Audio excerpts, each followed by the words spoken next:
Hello and welcome to Life on Pig Row, and today we're looking at Carbon Gold's Biology Blend Enriched Biochar. They sent us this to review for free, so today we're going to try it on our strawberries and I'm going to show you how to do it. If you've already got one of these or you're thinking about using biochar, stay tuned and find out how to use it. So last year we changed the area just outside the greenhouse. I always have a massive problem with where to put plants, and I thought, well, I'm going to solve that. So we built this into the new fence.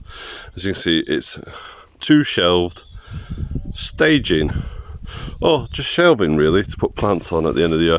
And earlier this year we dug up a load of strawberries from the strawberry bed at the bottom. These are all the runners, and they're starting to come to life now, and I want to try the biochar on them to see if it improves their growing, because in the long term I'd like to put strawberries on the fence going up. So these are perfect pots to do this in, but obviously they'll need plenty of feed. So let's look at the biochar. So traditionally biochar is a product of making charcoal. In fact, it is charcoal to some extent. It is broken down wood, or burnt wood, and the reason for that is that you release carbon into the wood and not into nature, and therefore you can then lock it into the soil. So here's the biochar, and this is what it looks like. I don't know if you can see that. There you go. So we've got a black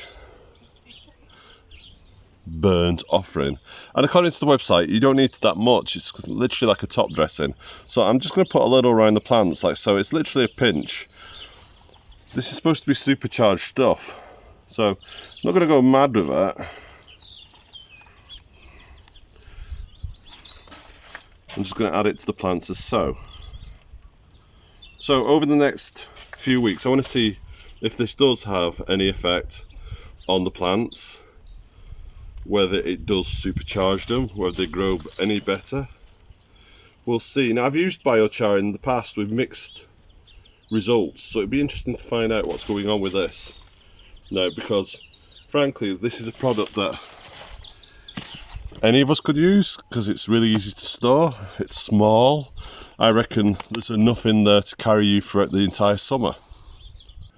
So I'm already looking at biochar seedling compost at the moment on our blog. You can find that at www.lifeonpigrow.co.uk. Be interested to see what this does, and also I've got another product that I'll be looking at later on in the summer. Now, this is not an endorsement of this product. This has been supplied for us for review, and we'll go over this over the next few months to see whether it's worth trying, using and putting into our garden, because it's organic, and any kind of organic feeds we can get our hands on we're going to use. So until next time, it's bye bye from Life on Pig Row. Don't forget to do the obligatory like and subscribe. It's totally free, and more importantly, when you do it you support us, because we can grow as a channel, and the more people that follow us, the easier it's going to be for us to do these films. Until next time, bye bye.